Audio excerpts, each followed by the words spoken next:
আমরা এখন দেখব কিভাবে ক্রোম ব্রাউজারে এক ক্লিকে আপনার সেভ করা ওয়েবসাইটটি আপনি ওপেন করতে পারেন। এর জন্য আপনাকে প্রথমে ক্রোম ব্রাউজারে যেতে হবে। ক্রোম ব্রাউজারে যাওয়ার পরে আপনাকে এখানে ক্রোম ব্রাউজারে ঢোকার পরে ক্রোম ব্রাউজারের ডান সাইডে যে থ্রি ডটস নামে যে অপশনটি আছে দেখবেন, এই থ্রি ডটসে ক্লিক করবেন। ক্লিক করার পরে আপনি নিচে সেটিংসে আসবেন।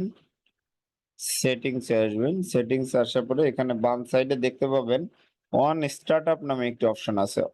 এই অপশনটিতে আপনি ক্লিক করবেন। এরপর এখানে ৩টি অপশন আছে, open the new tab page, continue where you left off, open a specific page or set of page. এখানে দেখেন facebook.com আছে, অর্থাৎ আমি এটা আগে থেকেই সেভ করে রাখছি। facebook.com আমি ওপেন করতে চাচ্ছি। আমি এটাকে এখন রিমুভ করে দিই। আমি চাচ্ছি যে আমার ক্রোম ব্রাউজার ওপেন করার সাথে সাথে ইউটিউবের ওয়েবসাইটটি ওপেন হবে। অর্থাৎ ইউটিউবের ওয়েবসাইটটি ওপেন করার জন্য আমি এখানে অ্যাড এ নিউ পেজে ক্লিক করব। এরপর আমি এখানে ইউটিউবের যে ওয়েবসাইটের যে লিঙ্কটি সেটি আমি লিখে দিব youtube.com।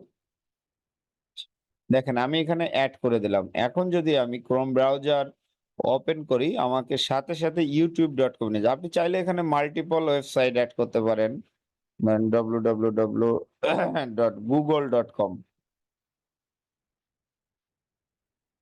অর্থাৎ ইউটিউবের সাথে সাথে গুগলের ওয়েবসাইটও যাতে আমার এক ক্লিকে ওপেন হয় আমি এটা সেট করে দিলাম।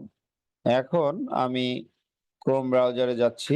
ক্রোম ব্রাউজারে যেয়ে আমি এখানে যখনই ক্লিক করব দেখেন আমার এখানে youtube.com ওপেন হয়েছে, পাশাপাশি হচ্ছে গুগলের যে ওয়েবসাইট এটিও ওপেন হয়েছে,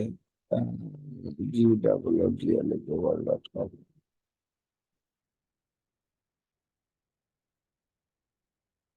ও এসে ও আসছে আর কি, ঠিক আছে, এটাই আর কি।